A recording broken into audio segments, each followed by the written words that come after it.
cái pháp nó có thể bị một cái người ngoại đạo mà họ không hiểu, họ rất là xuyên tạc, nó bị lung lạc. Okay. It's very easy to corrupt the proper dharma. Okay. Same word, but the wrong person will convey the wrong meaning. Cũng cùng một chữ, mà cái người đọc, người nói nó khác thì ý nghĩa nó sẽ bị biến đổi. Okay. Anything else? Continue.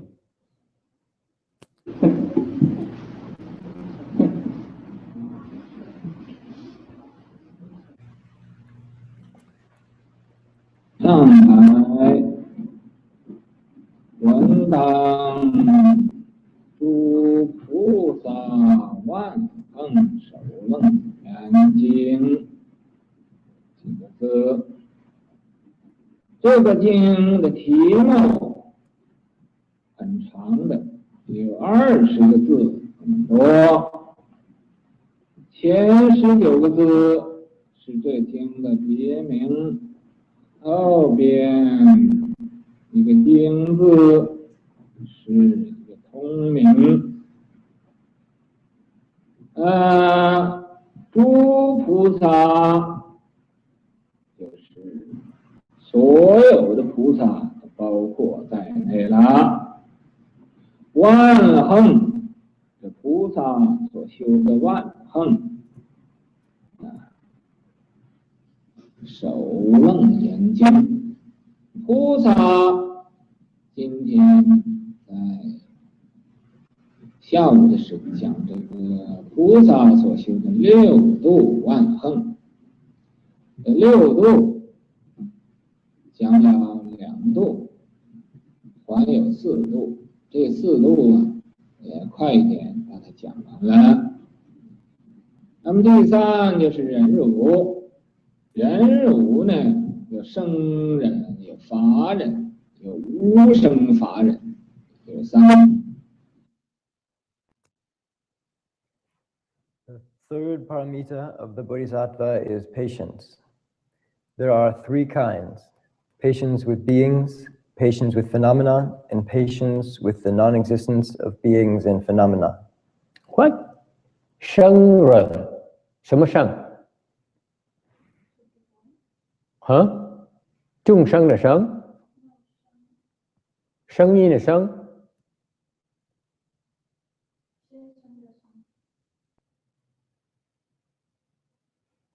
是众生的生。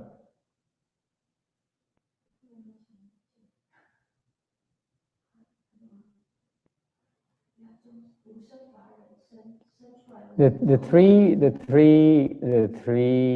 patiences. 生忍、法忍、无生法忍，对不对？ How can you translate to non-phenomenon, phenomenon, and whatever? Non-existence of beings. I'm sorry? In English it says non-existence of beings and phenomena. What does it say?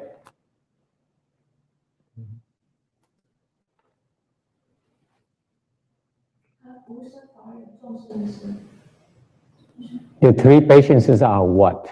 The 3 patiences are 生忍、法忍、无生法忍。 And he translates into Chinese as what? And to English as what? Patience with beings, patience with phenomenon, and patience with the non-existence of beings and phenomena. That's an idiotic translation. You question me now? I thought it was like, wow, it's really deep. It sounds really cool.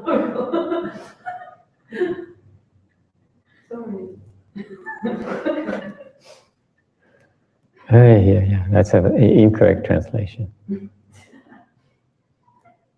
Okay, continue, please. Now, They didn't catch that. the 4th paramita is next. Oh, okay.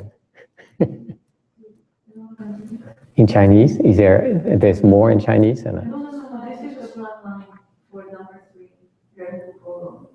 Oh, okay. Okay. So number No. Let me translate. Let me explain the patience paramita. Giảng về cái nhận ba la mật là cái ba la mật thứ ba mà trong Bồ Tát đạo phải cần người tu Bồ Tát đạo phải tu. Thì Đức Hòa thượng nói là Hòa thượng Thiên Hóa nói là nhẫn là có ba cái là nhẫn: sinh nhẫn, pháp nhẫn và vô sinh pháp nhẫn. Thì người Mỹ người dịch ra là không phải là sinh nhẫn mà dịch ra là sự nhẫn, rồi lý nhẫn và vô sinh, vô sự lý nhẫn, dịch tầm bậy tầm bạ. So the translation in English should be the patience of production. Yes, patience of production.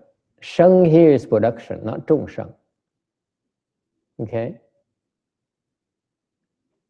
patience of production. The second one is patient, the dharma patience. Thứ nhì là pháp nhẫn. Okay, and number three is ngũ sân phà rẫn. Thứ ba là vô sanh pháp nhẫn. Is the patience of non-production of dharmas. Only three patiences. Not nomenon, phenomenon, some kind of nonsense they translate it. I don't know how they could translate it like that. Isn't it translated by his disciples? Yes. What happened? I'm not his disciple, so I chose a different translation. What do you want? You follow his disciple, you follow, you're welcome to do that. None of my business. Patient of non-production of dharmas. The second is patience of dharmas. Okay.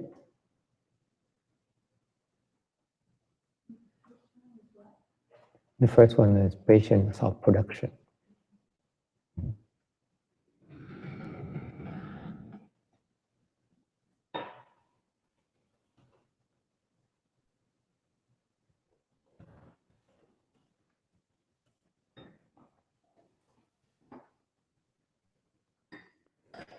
What is this patience paramita? It's funny he didn't explain the patience paramita. Là Hòa thượng không có giảng về cái nhẫn ba la mật. The patience paramita is one of the very important paramitas in the practice. Cái nhẫn ba la mật này là một trong những cái ba la mật rất quan trọng trong cái việc tu hành. The practice of Buddhism necessitates the development of patience. Muốn tu Phật pháp mình phải phát triển cái đức tính kiên nhẫn. You want to make progress in Buddhism in your practice, you have to become more patient. You have to develop your patience. Quý vị muốn tiến bộ thì phải phát triển cái kiên nhẫn này. Có nghĩa cái gì càng ngày càng tiến bộ thì càng kiên nhẫn. In other words, the more you make progress, the more patient you become.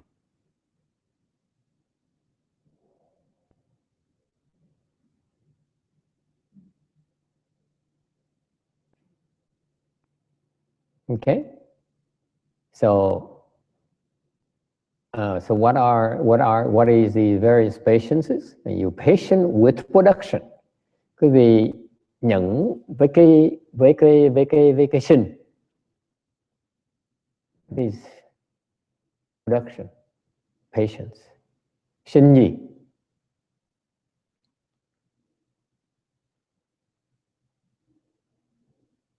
This is production patience. Does anyone know?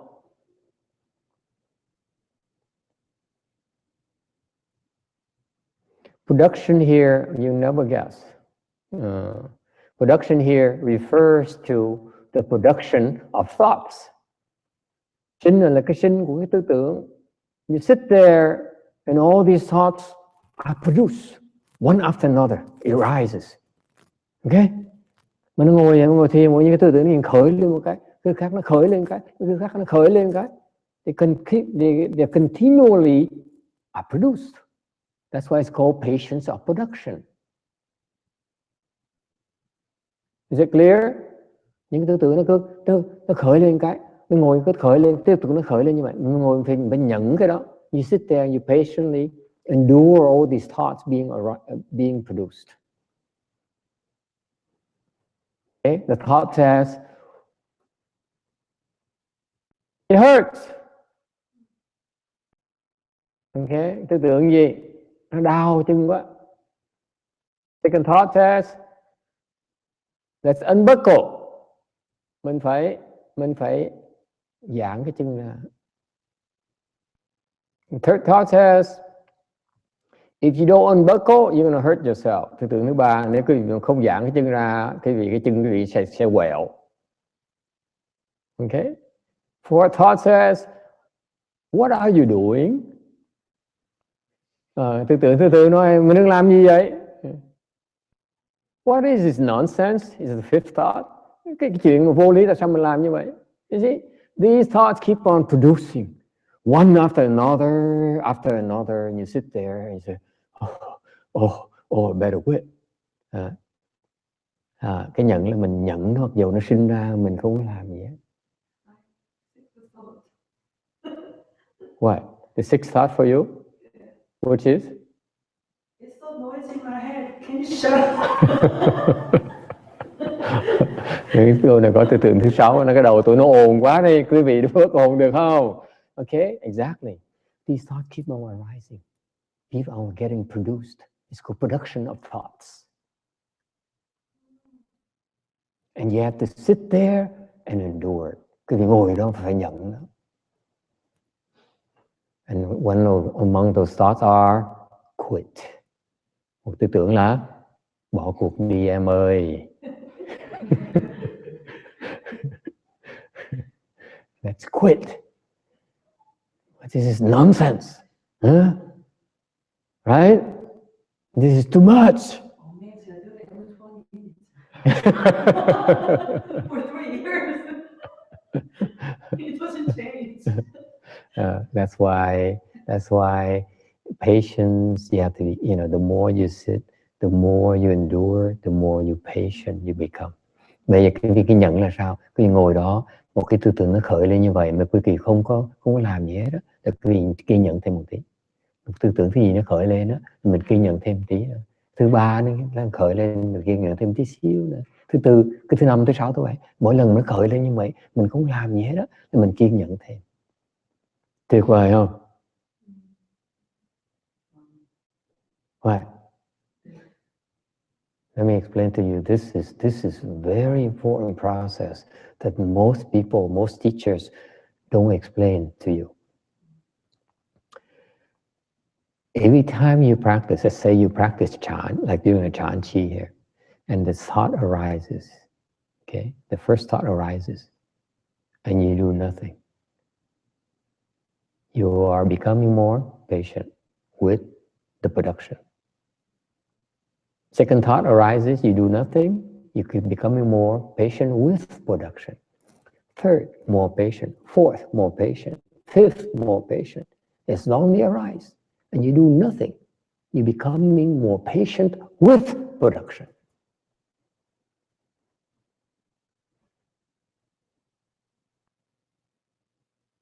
You're very impressed, aren't you?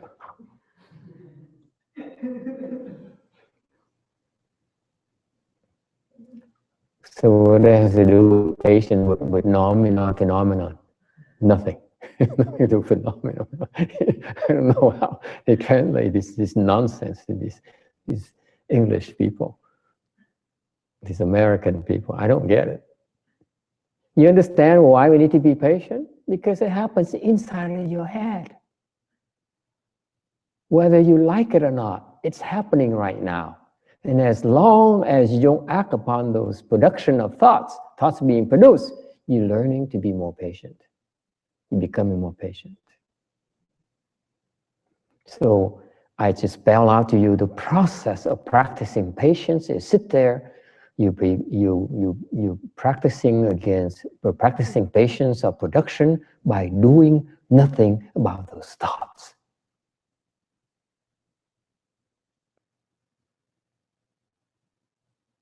Okay? That's the first step. Đó là việc đầu tiên hết. Sounds familiar? Nghe quen thuộc không? So all the people who learn to do chanti or do meditate, they quit after, you know, 1 or 3 thoughts, 1 or 2 thoughts. They say, oh, this is too much. Too much. It hurts too much. I'd rather you know, be at Disneyland. You know. Okay? They have no patience with production. Vì vậy mà là không có cái nhẫn, không có cái sinh nhẫn. Okay? What is this patience with Dharma? Nhẫn với pháp nhẫn là cái gì?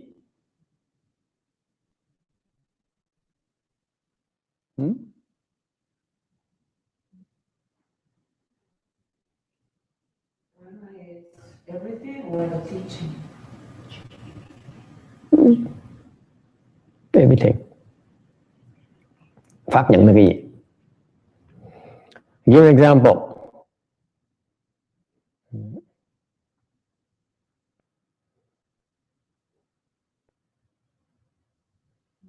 You sit there, okay, and all of a sudden you fart.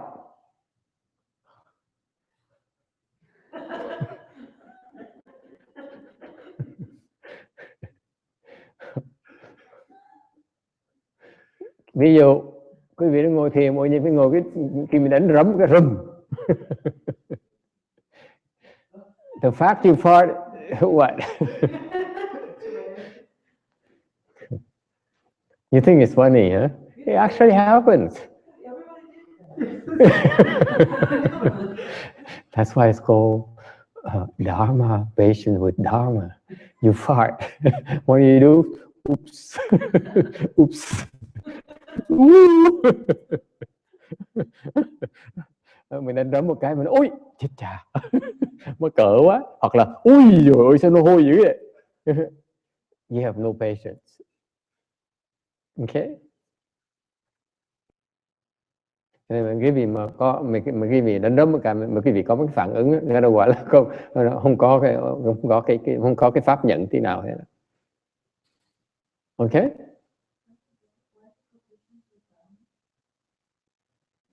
Because farting is a dharma.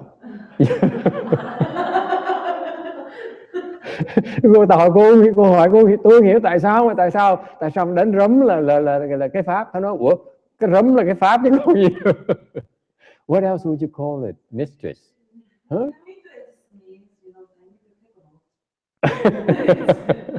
Yeah, you can use sneeze. Yeah, thank you. Yeah.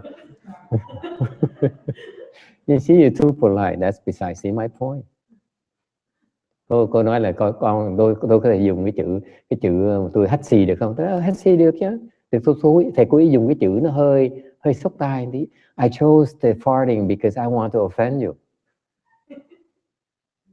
Nhưng mà hiện tại con ngồi vậy thầy, con cũng nghĩ tới cái đó, con nghĩ lỡ mà con làm thì con mất cỡ. She says exactly what happened to her. You know, she said, I'm sitting here if I you know, it would be too embarrassing the first time here, and you know, on a chanti and a poof. Have you no manners? Huh? That's why it's called Dharma. Anything that happens that causes you to react to it, it's called Dharma. Bất cứ chuyện gì mà cái gì nó xảy ra mà khiến mình có cái phản ứng, okay, mới gọi là cái pháp. You see? I could say someone walk by and say, give up. Thì ngang nó xéo mình cái. You talking to me? See? No patience with Dharma. Is it clear? Hoặc người ta đi ngang, ta bắn giết mình câu đó, ngồi vô ích. Mình muốn nổi giận, ủa, nói tôi hả? Thế đó là mình thiếu cái nhẫn. So, what is an example of the patience with dharma? Thành một cái ví dụ của cái pháp nhẫn là cái gì? Patience with insults. Một cái ví dụ là mình nhận với cái bị sỉ nhục.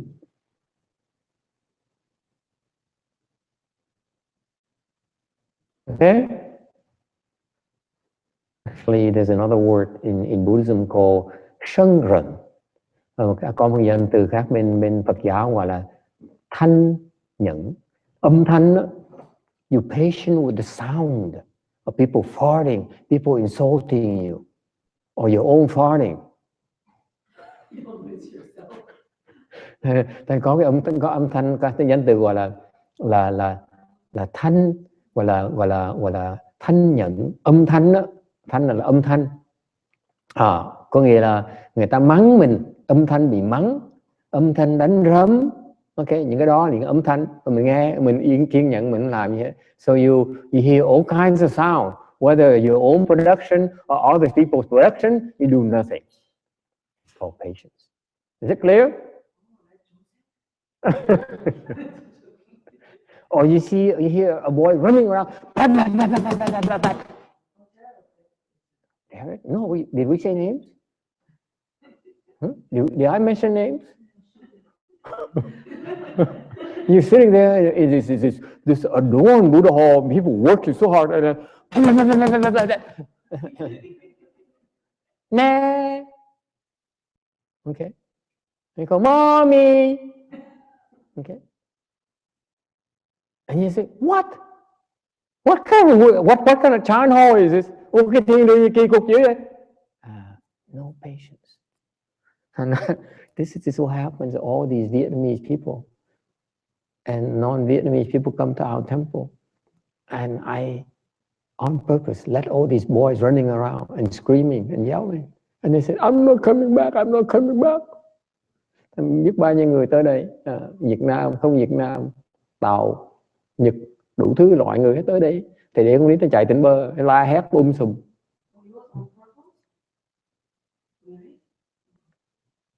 Bicycle people who wants them. You understand? Những người như vậy tới, họ nghe, họ nhận dễ sợ. Rồi đó cái chỗ gì mà what kind of meditation temple is this? How can you let kids running around? The real meditation temple lets kids run around. Những cái chỗ mà trung tâm huấn luyện mà thiền thật sự cho con nít nó phá. Because we're training you to be patient with the Dharma. Chúng tôi huấn luyện cái gì? Tập cái nhận với cái pháp.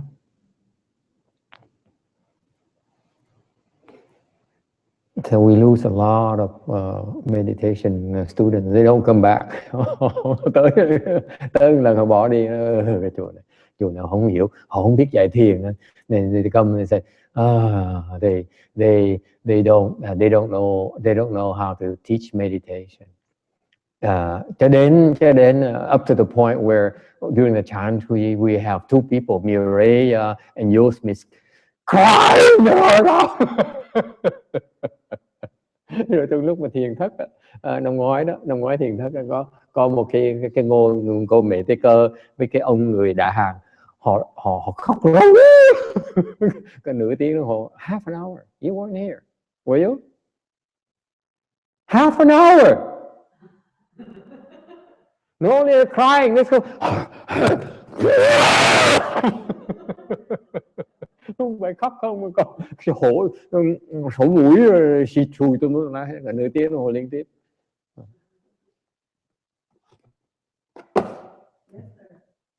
Yes. So when Paramita came back, I told him, wow, we are entering to advanced chant class now because the priest came back. Oh, yeah, that's right. Well, we are going into advanced meditation now. Yeah. I'm learning to be patient too. I can't wait to, I have to control myself too. The fingers naturally go for the throat, the kind of response. So this is why it's called patience, because these are the things that naturally make us react to. Okay, thành những cái pháp này nó khiến chúng ta có phản ứng lại, mới gọi là pháp nhẫn. Thành những cái chuyện nào mà chúng ta không phản ứng mới gọi là pháp nhẫn. So you sit there and the monster can run back and forth. Control yourself. I tell myself, control myself so per her. Mình cứ tự nói, mình đọc cái chú lập tức có thầy chủ con ơi, có thầy chủ thầy ơi, ta bà. Okay.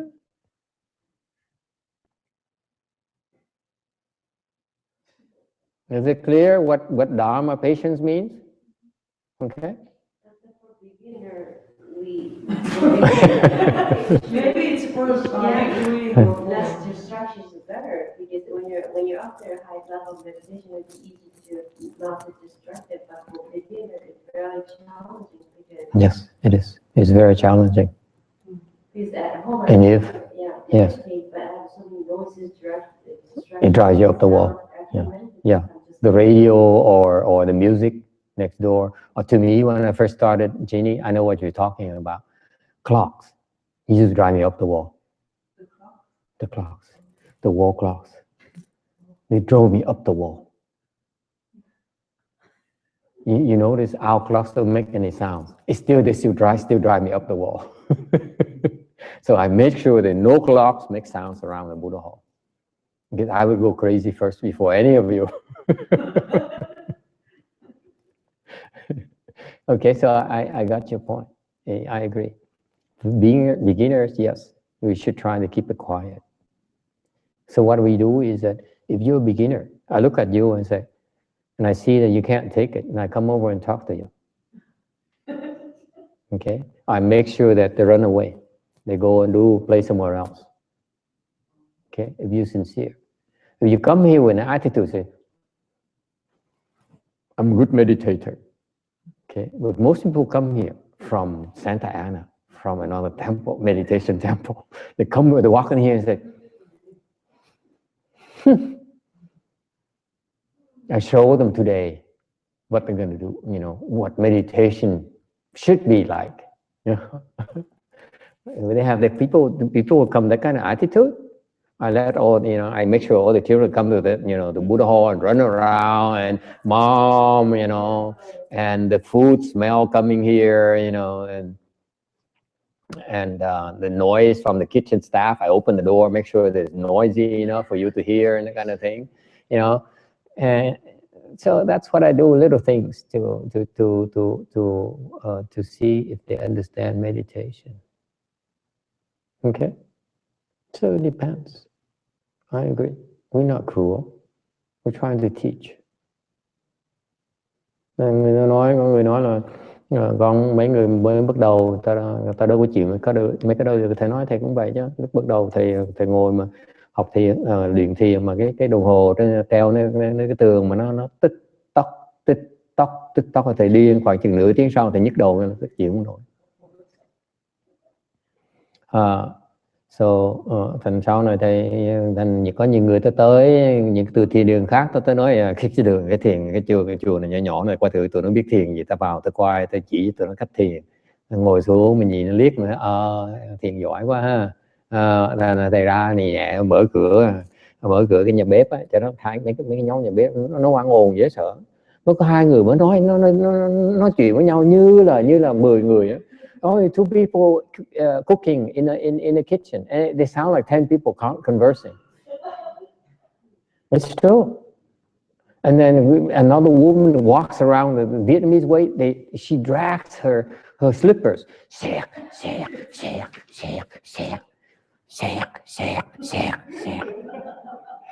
so Vietnamese. And for 8 years now, I don't say a thing. 8 năm trời ở đây rồi thầy không nói một tiếng nữa để cho nó đi sạc chơi vậy.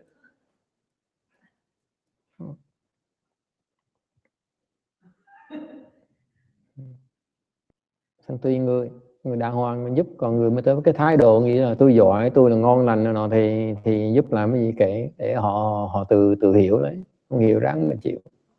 Okay, it's called patience with production. Finally, the patience with non-production of dharma. Nghĩa là sao? What is this patient non-production of dharmas? Okay, that is, be patient with both the production and with the dharmas.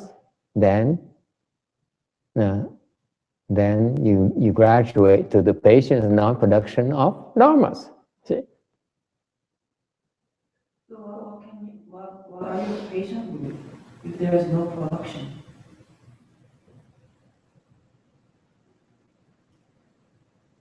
That's called patience and non-production of dharmas. The graduation? I just show you.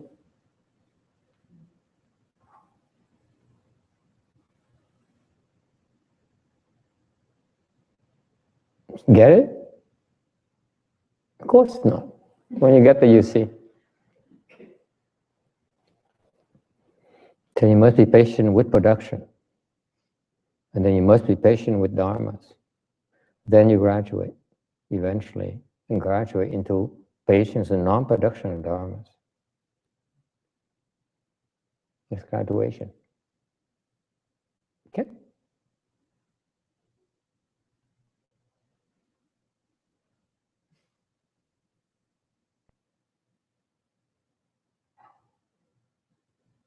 Any question? Any other question? Ai thắc mắc gì khác không?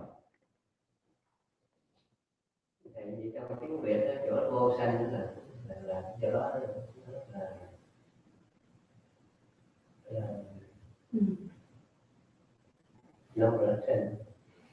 No production of thoughts.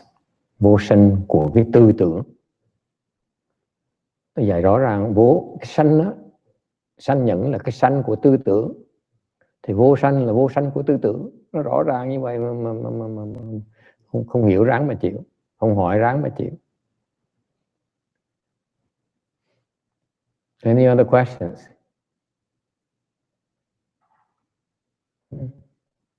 Không hỏi là không hỏi là mấy từ tiếng Anh chứ mấy nó hiểu nổi.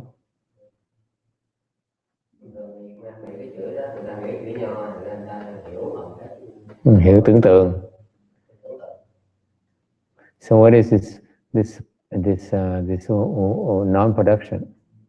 You should have asked. He asked in Vietnamese. I said, good thing you asked, because I wouldn't explain it unless you ask. What is a non-production? Chin-che, what's non-production? There you go. I explained to you, I set the stage already. Production is production of thoughts. So non-production is simply non-production of thoughts. That's all. Meaning that, Master, what is non-production of dharmas? Get it? I don't say anything.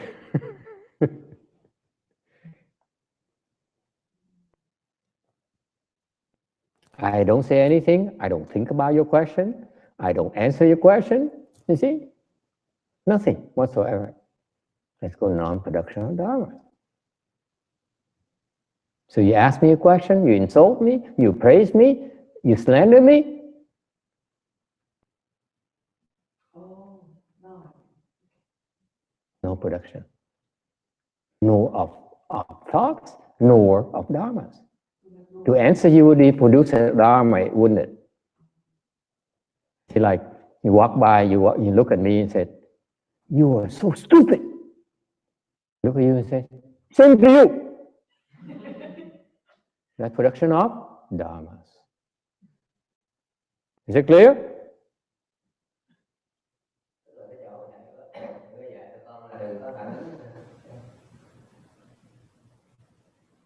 Okay. So, for example, in our training, we teach you to what? Take the crap. Take the crap. Cái chương trình huấn luyện mình là sao? Dạy cho tụi nó là phải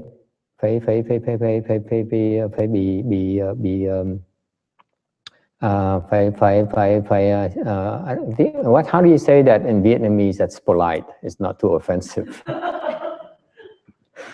Take the crap. I don't say eat the crap. I say take the crap. Huh? You think it's funny, huh? Wait until we do it to you. Here's my crap. Take it. And it smells. Cái vị tưởng dễ hả? Nó đưa phân với mình cầm. Hồi rùm. You still take it. Take the crap. Okay? And if we give you crap, we give them crap, and they say, no, I don't want it. They fail. Đưa phân cho nó mà nó nói không, tôi không nhận đâu, là nó không có ra trường được. They don't graduate.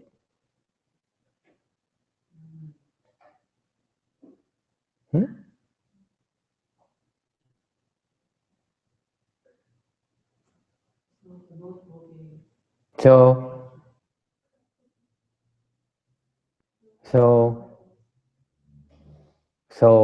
they're sitting and eating lunch. I walk by and say, "Did you steal my chocolate?" "No, not me." Huh? Guess what? Try again. You take the crap. Don't say anything. Why? Because as a monk, they throw crap at you all the time. Tại sao như vậy? Tại một cái người tu sĩ đó, người ta quăng phân cho mình hoài.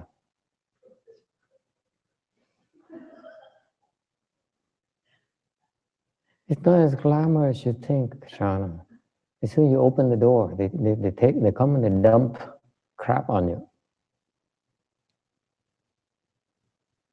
They bring their ghosts with them.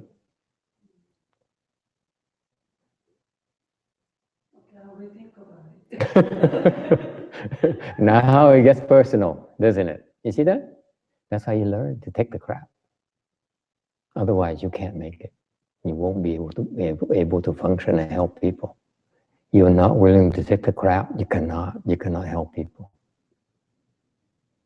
Thành ra cái quan trọng với người xuất gia nó khác người tại gia cho đó. This is a big difference between left form people and lay people. Lay people do not have to take crap. Left form people have to take the crap. Người tại gia không cần nhận cái đồ phân. Người xuất gia phải nhận cái đồ ô uế đó. Not too late yet, boys and girls. It's not easy, nó khó, nó rất là khó.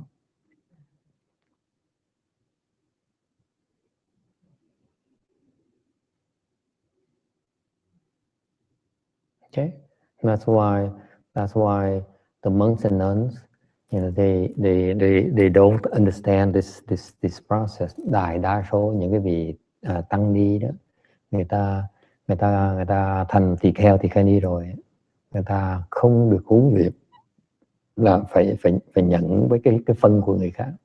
Thành người ta không thể nào tu được, ta không thể làm được cái gì. They cannot do anything. They're too full of themselves. They need for themselves. Thành cái bài học là họ làm cái đó để họ làm để hưởng cái lợi của họ, chứ không phải để giúp người khác. You cannot help others unless you're willing to take their crap. Period. Vì không thể giúp người khác trừ phi cái vị sẵn sàng nhận cái phân của người ta.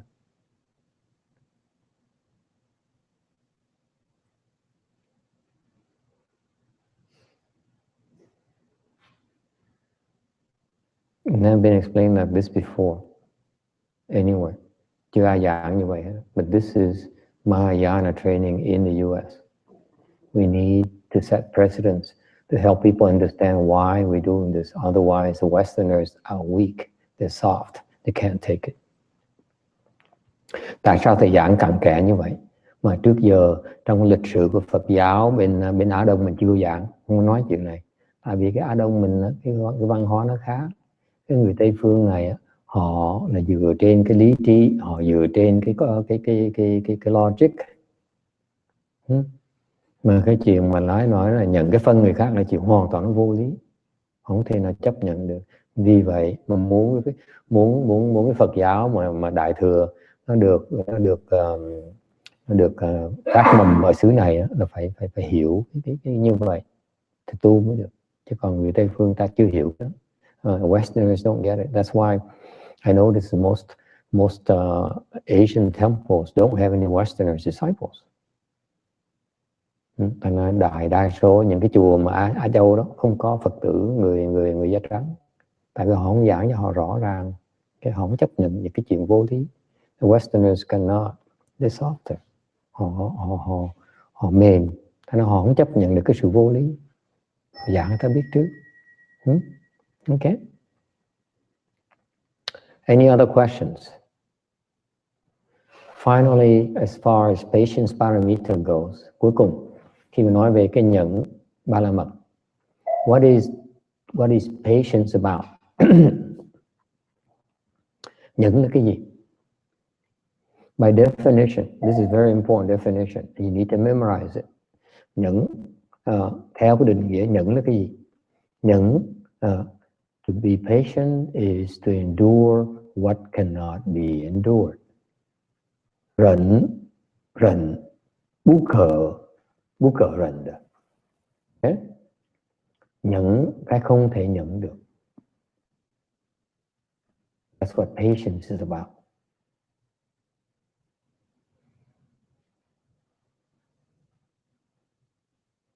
It's clear. Meaning you sit there and the legs hurt. You cannot take it anymore. You cannot do it and endure anymore. You endure some more. That's called patience. Nhưng cái gì ngồi thiền mà chân nó đau, okay, không thể nhẫn được nữa, chịu đựng không nổi rồi, mà cứ ngồi thêm một tí nữa, cái đó mới gọi là nhẫn. If you sit there, some people proudly tell me that, I can sit and meditate. How long you meditate? And I said, I meditate for 5 minutes. Có người hỏi thầy, ông ngồi thiền bao lâu? Tôi ngồi được 5 phút. Tôi chịu hết nổi. The man says, I can sit for an hour. Ông nói với thầy, ông nói với thầy ngay lập tức, nó là tôi ngồi được cả tiếng đồng hồ luôn á. I said, you sit on the chair, right? Đúng rồi, how do you know? That's how you sit for an hour. I sit full lotus, on the floor, no cushion. 5 minutes or so I can take. Người mới nói, tại ông ngồi ghế, ông ngồi cả tiếng đồng hồ. Còn tôi ngồi dưới sàn nhà, không ngồi trên gối. Okay? Không ngồi trên nệm, tôi ngồi trên gỗ. I sit on the floor, on the wood.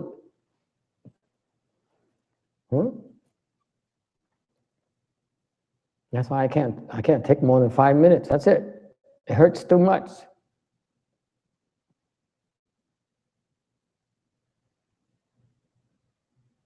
Okay?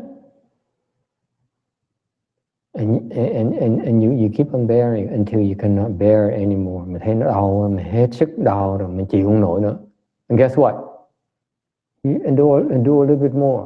Then it's called patient. Hết sức mình rồi mà mình mà nhẫn, tiếp tục nhẫn, mình tiếp tục chịu đựng nó mới gọi là nhẫn. Còn hết sức mà bỏ cuộc chưa phải là nhẫn.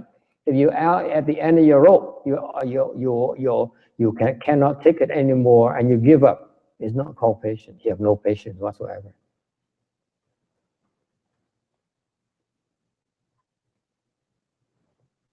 At night, when you sleep in the Buddha hall, buổi tối cái vị ngủ ở trong Phật điện đó, okay? You're supposed to sit there and meditate. Quý vị đang đi trong giờ ngủ đó, từ 12 giờ tới 3 giờ sáng đó. You're supposed to sit there and meditate. Quý vị phải ngồi đó mà ngồi thiền. Okay? And then the thought arises. Cái tư tưởng khởi đến nói, but I need to get some rest. Otherwise I can't meditate tomorrow. Tomorrow is from 3 until midnight. I need to get some rest. Cái tư tưởng khởi nên tôi nói, mà tôi phải ngủ chứ, tôi phải nghỉ chứ, tại ngày mai tôi phải bắt đầu 3 giờ sáng lại. Ok, I need rest. And guess what? You unbuckle and you say, okay, let's rest. No patience, no patience.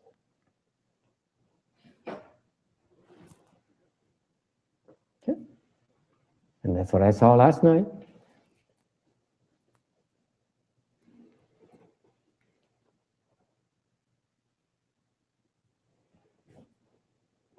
You didn't notice? Everyone's here. That's a good thing. But also, by force of habit, as soon as 2 minutes goes into the night and the thought arises, oh my God, I need to get some rest. How am I going to get some rest? Oh.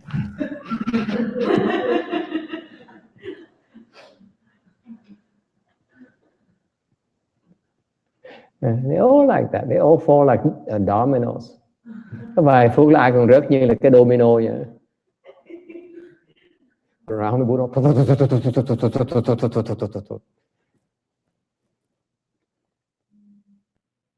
They thought, you guys thought it's only sleeping in Buddha hall. No. It's being patient with that thought says, I need to get some rest.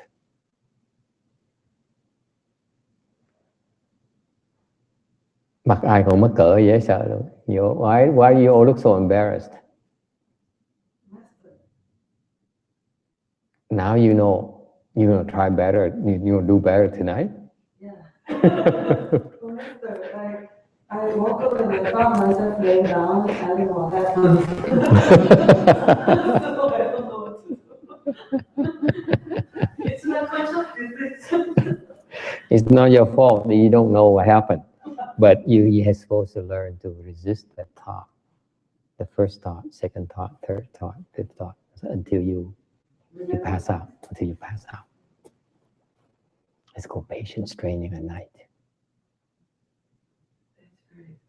Isn't it clever? It's beautiful. We teach you, we train you in Chanchi to be patient at night as well, not just during the day. Thành ra ban đêm rủ bị họ ra ngủ Phật luyện đâu phải là để họ ngủ đâu, để tập họ cái nhẫn mà đòi buồn ngủ, đòi ngủ.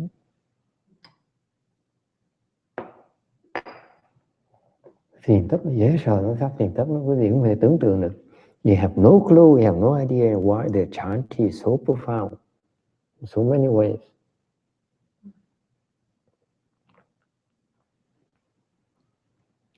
And I assure you, no one trains you this way. Để cam đoan quý vị không ai huấn luyện quý vị cách này hết. No one explains it to you. Không ai nói quý vị hết. You know, it's haphazard. Some nights it's better. Some nights you resist for 2 minutes, you feel better, and then the next night you don't even resist. As soon as they turn the light off, you stretch and you, oh, I feel so good. Oh, I will get some good rest.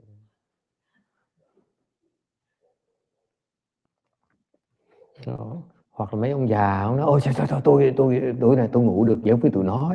The old man he says, I can sleep in a Buddha hall just like the young people. I'm so good. I feel good. I feel good. Rất là đùi mà mấy cái tưởng nó giỏi. They all fail, you know, like dominoes, and you guys think you're so hot. Isn't that cool? Patience. You endure what cannot be endured. Is that clear? If you can endure it, it's not called patience. It's not called patience until you reach a point where you can no longer endure it. Then, only then, patience begins. Patience training begins. Nếu quý vị có thể nhẫn nó được thì chưa phải là nhẫn. Lúc nào mà quý vị không thể nhẫn được nữa đó, hết sức của mình rồi đó, thôi lúc đó cái nhẫn mới thiệt sự mới bắt đầu. Chinese people, you get it? If it's easy, it's not called patience. Không có nhẫn gì đâu, nó để mình nên nó dễ.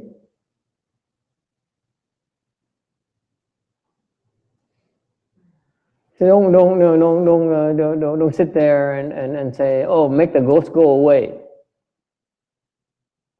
Đừng có nói là đừng ngồi đó nói thầy đuổi con quỷ nó đi đó. Thầy mà đuổi con quỷ đi thì quý vị đâu cần tôi nhận làm cái gì nữa. If I chase the ghost away for you, you don't have to practice patience. Right? Yes or no? So every time a ghost comes and bothers you, master, một thằng con quỷ nó tới nó phá, nó gọi điện thoại đến, master, I have a new ghost, can you chase him away? Okay.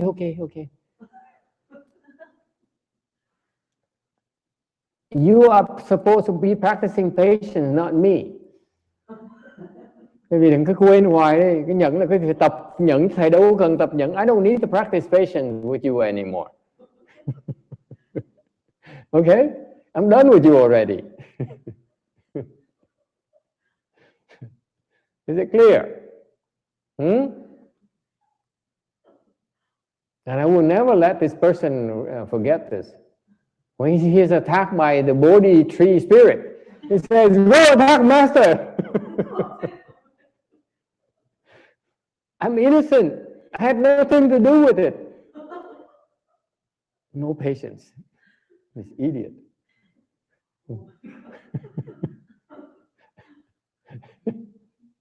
You take it. Đánh cho chết luôn cũng cắn răng không nói gì hết. Even if they beat you to death, you don't say anything. Let's go patience. Is it clear? Con nói mà tôi đánh ông thầy đấy, tôi đâu có phải lỗi tôi mà tôi đánh ông thầy, đâu phải ông thầy sai tôi, đâu phải lỗi của tôi, đâu có nhận gì đâu nữa. My God, it's disgusting.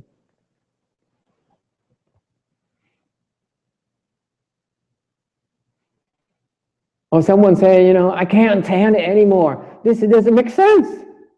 This doesn't make sense. I can't take it anymore.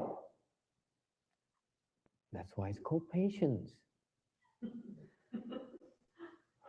Có người nói với thầy, thôi con chịu này, con chịu cái bà kia không nổi nữa, cái bà nó gì ghét dễ sợ.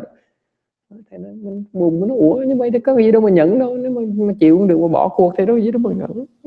Chịu không được phải nhận như thế. Question.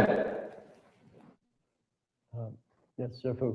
Why does non-production of thoughts and dharmas require patience? That seems like not a difficult state. It seems going to be very pleasant if there's no. Only for idiots who think it's a not difficult state. Hỏi ngay là tại sao cái vô sinh pháp nhận là cái gì đâu mà đâu có gì nhận ở đó, thầy nói tại vì cái nó có vẻ dễ, thầy nói có người dốt nát nó nghĩ nó là dễ thôi. Vô sanh pháp nhận một chuyện rất khó làm không thể tưởng tượng được. It's extremely difficult.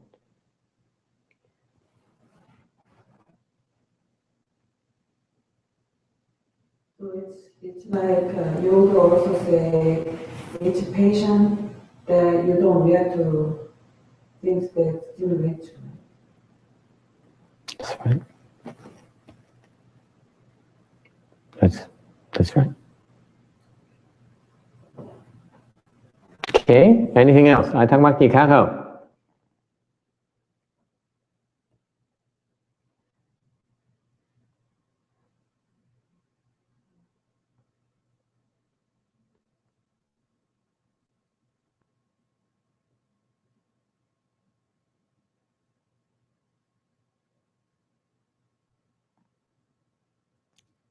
All right. Continue with the Chinese, please. Are we done? Oh no, we still have an hour. Còn nửa tiếng nữa. 第四呢是精进，精进呢就是向前去精进，不向后退，这叫精进。那么最有精进的心，在《妙法莲华经》的药王菩萨本事品，那个药王菩萨自己分身供佛，把他的身上缠上棉花，蘸上香油，在佛前呢把整个这个身体点着来供佛。那么你也想知道这个详细的情形，你可以研究《法华经》。《法华经》上呢，药王菩萨本师品那个说的很详细。这个为什么他要分身来供佛呢？因为啊，他觉得这个佛恩呢，太高了，太深了，太大了，无法能以报答这个佛恩，所以呀，他用他自己这个身心性命啊，整个这个身体烧了来供佛。那么烧了有多长的时间呢？啊，这个时间可就非常之长了啊，我都数不过来那么些那么多的时间了。所以呢，在天台智者大师看这个《妙法莲华经》，读到啊药王菩萨这一品的时候，读到那个是真精进，是名真法供养啊，这是真正的用出真心的啊，来为佛法，来供养啊佛啊。读到这个地方的时候，智者大师就入定了，在这个定中看见灵山一会，俨然未散，看见释迦牟尼佛仍然在那儿说法，转大法轮，教化众生。于是乎，他就得到这个法华的三昧，入了法华三昧，得到这种境界。即使他初定的时候，那么他智慧就大开，所以就建立天台宗啊。作为天台宗的初祖。 The fourth paramita is vigor. To be vigorous is to continually advance and never retreat. An example of extreme vigor is given in the wonderful Dharma Lotus Flower Sutra in the chapter on the past deeds of Medicine King Bodhisattva. This Bodhisattva wrapped his body in cotton, saturated it with fragrant oils, went before the Buddhas, and burned his body as an offering. Why did he do that, you ask? Because he felt the Buddha's kindness was so sublime, so profound, and so great that there was just no way to repay it. Therefore, he used his own body, heart, nature, and life as an offering to the Buddhas. How long did his body burn, you wonder? For an extremely long time. There is no way to calculate for how long it burned. When the great master Zhi, wise one, third patriarch of the Tiantai school, read the chapter on the past deeds of Medicine King Bodhisattva, he entered Samadhi, and when he came to the passage that reads, "This is true vigor, this is a true offering of Dharma," within Samadhi he saw that the assembly at Vulture Peak, where the Dharma Flower Sutra was spoken by the Buddha, was still there and had not yet adjourned. Master Zhi saw that Shakyamuni Buddha was still there speaking Dharma, turning the great Dharma wheel, teaching and transforming living beings. Thereupon, great Master Zhi entered the Dharma Flower Samadhi and obtained the once revolving Dharani. After experiencing this, he withdrew from Samadhi. By means of the great wisdom he had gained, he established and systematized the Tiantai school. This response was evoked by the inconceivable merit and virtue of the Medicine King Bodhisattva's vigor when he burned his body as an offering to the Buddhas. Most people will react by saying, if plucking out a single hair off my head would benefit the entire world. Stop.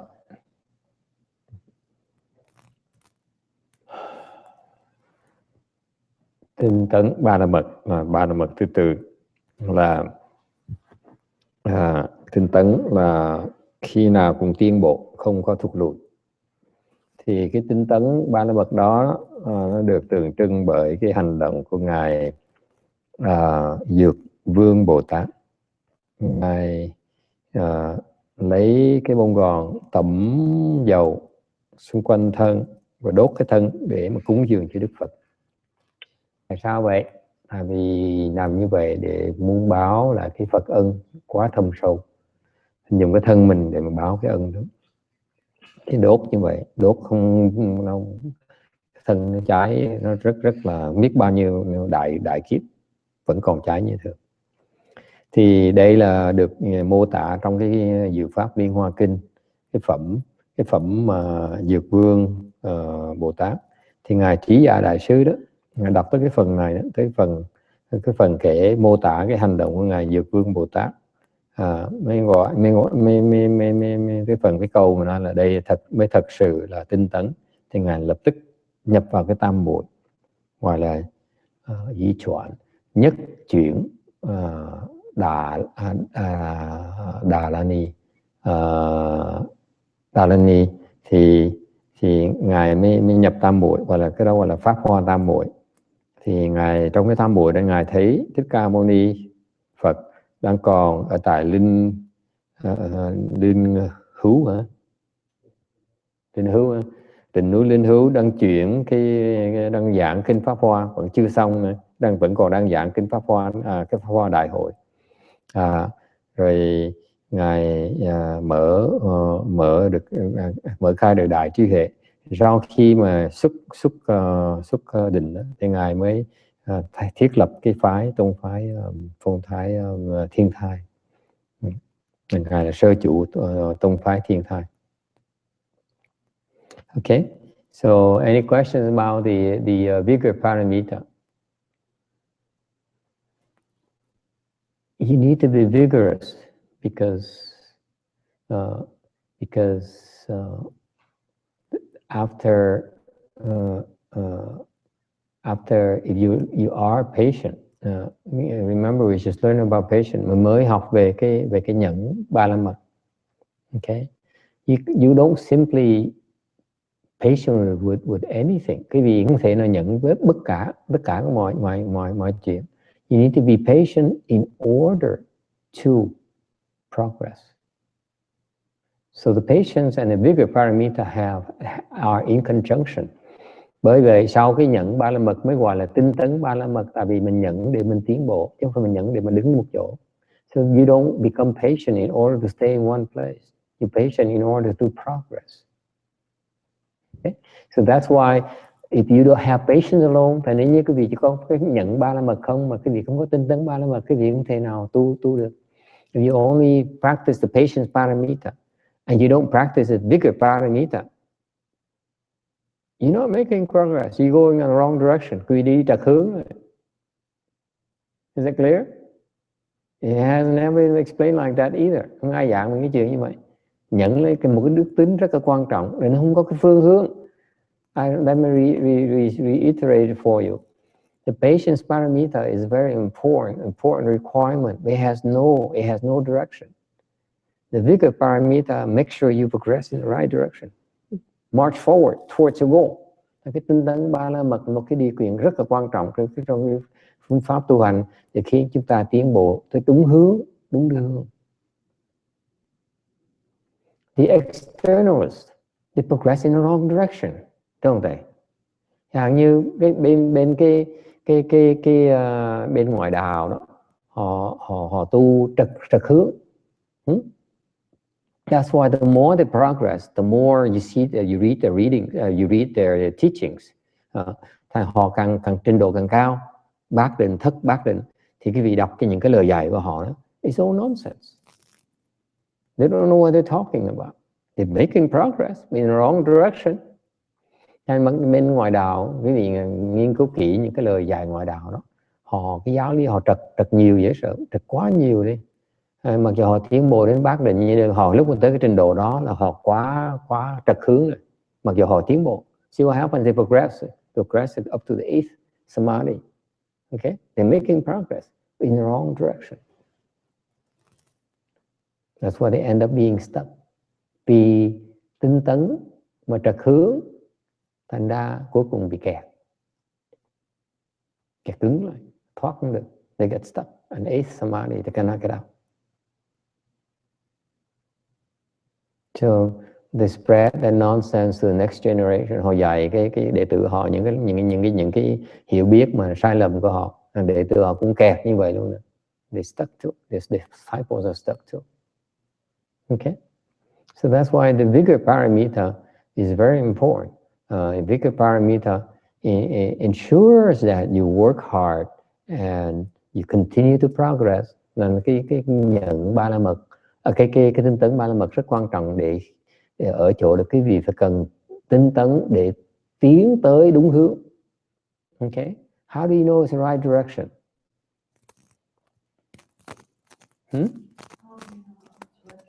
That's right. How do you know? Ask your teacher. What if you have a teacher? Buy one?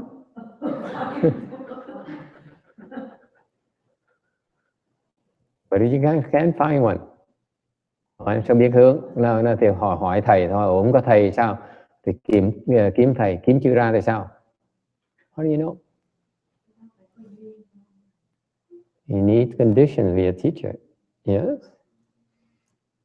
Well, according to your book, Yeah. do good things and be sincere, then your teacher will find you. Yeah, but meanwhile, I need to make progress. I can't wait for him to find me. I need to continue to make progress. I need to continue to be vigorous. Tiếp tục mình đến đó. How do you know? While waiting, trong lúc mình đợi. How do you know? How do you know if you make progress? You're vigorous the proper way. You don't. Okay. If you don't have a teacher to tell you, you're applying wrong efforts. How do you know yourself then? How do you know?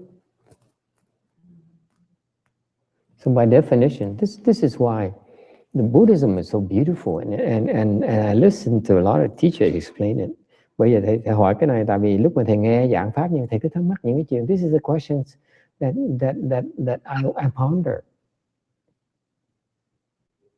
when I listen to all these explanations. How do you know? Sao mình biết được? And by definition, theo cái định nghĩa đó, Vigor has four components. Cái tinh tấn nó có 4 cái phần. Number one, for all the goodness that has arisen, I vigorously apply myself to produce more goodness. It continues. Những cái thiện đã khởi lên rồi đó, thì tôi càng tinh tấn để tạo thêm cái thiện, nhiều cái thiện hơn nữa. And if for all the good that has not arisen, I work hard to make them arise. Và những cái thiện nó chưa khởi đó, tôi tinh tấn để mà tôi khiến nó sinh trưởng, nó bắt đầu. And for the evil that has arisen, I work vigorously hard to squash it off. Và những cái ác mà nó đã khởi ra rồi thì tôi tinh tấn tu để mà diệt cái ác đó. And for the evil that has not arisen yet, I work hard to make sure it does not arise. Và nếu như những cái ác mà nó chưa khởi thì tôi tinh tấn tu hành để cái ác nó không có khởi ra được. Cái đó gọi là tinh tấn. That is vigor. Is that clear? And that gives you a sense of direction right there. Cái đó là cái phương hướng của mình đó. It sets the direction of your vigor. Định cái hướng cho mình, cái tinh tấn của mình. It's about stopping evil and producing the good. Mình chặn lại cái ác mà mình sinh trưởng cái thiện. And it's the right direction. Như vậy là đúng hướng. Okay? Yes. If you don't have the right teacher, and then, you know, whatever you perceive good or bad, it's not always good and bad, right? It could be wrong. It's always very difficult because you yourself cannot tell good from bad quite often. That's what biggest problem, because people believe that's right, and they start to fight. That's right.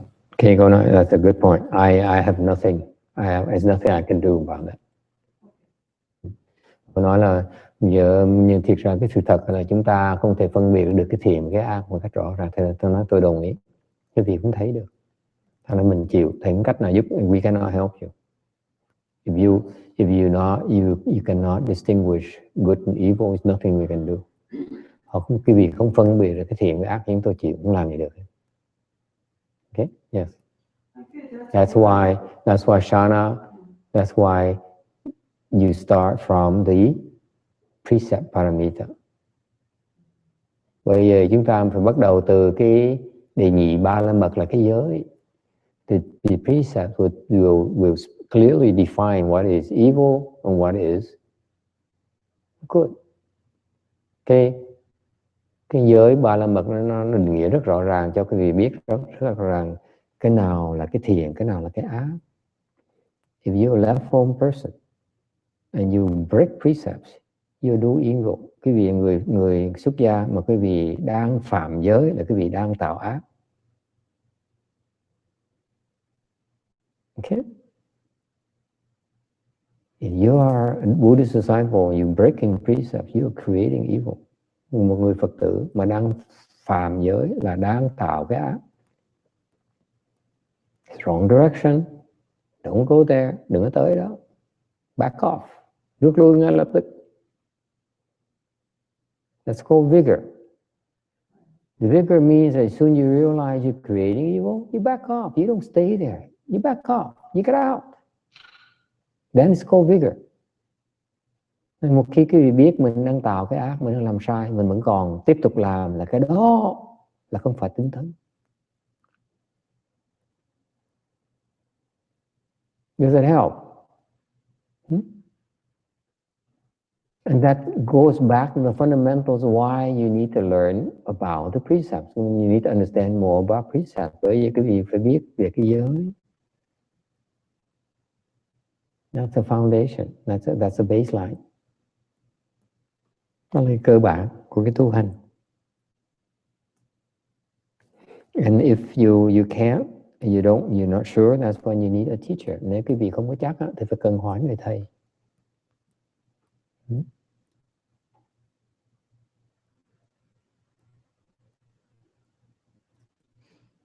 Questions or comments? Ai kiến thắc mắc gì không?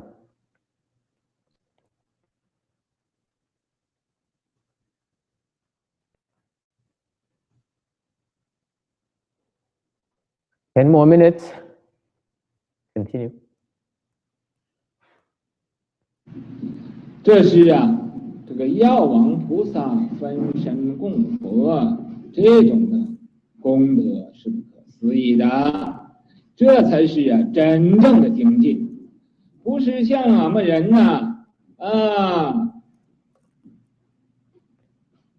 拔一根汗毛也舍不得所谓拔一毛而利天下不为也拔着去一根毫毛，要是对天下人都有利，他也不干。这是什么呢？就是置之自利而不知道利他，所以呢，这就谈不到精进了。Most people will react by saying, if plucking out a single hair off my head would benefit the entire world, I still wouldn't do it. That's because they only know how to benefit themselves and do not know how to benefit others. That can't be called vigorous. The fifth Paramita. Nếu có người nói mà nếu mà muốn vì lợi cho người khác mà tôi phải bứt một sợi lông ra thì tôi không chịu làm đâu, thì cái đó không thể nào gọi là tinh tấn được. Any questions? Yes.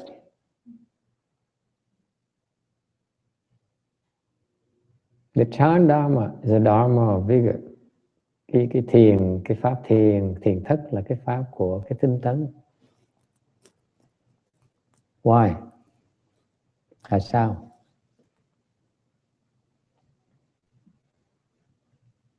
Why?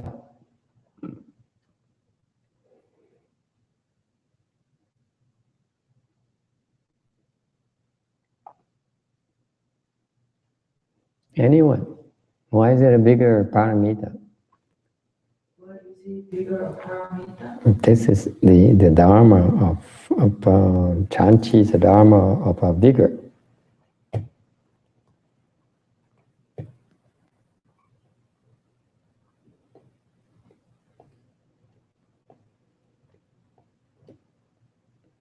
Yes. Mình phát triển cái nhẫn rồi công phu càng ngày nó càng tăng lên. Is a bigger part, is a dharma of vigor because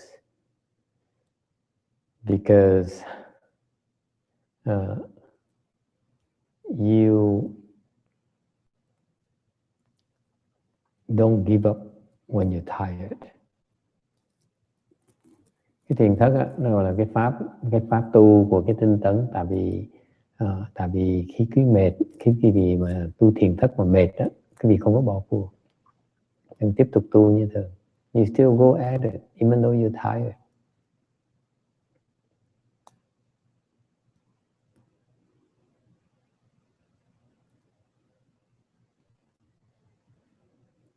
Lay people, when they're tired, they rest.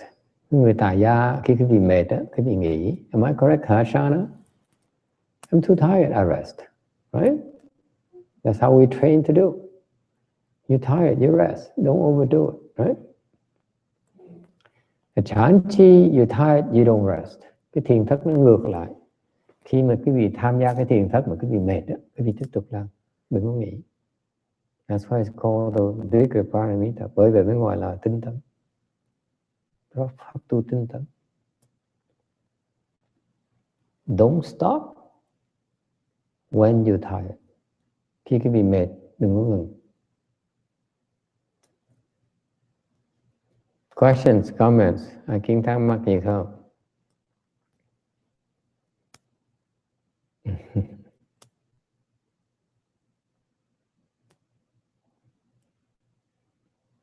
I give you a lot of secrets about these practices. I think people don't appreciate it. Để cho quý vị biết nhiều cái bí mật về cái cách tu luyện mà không ai hiểu được cái giá trị của cái đó.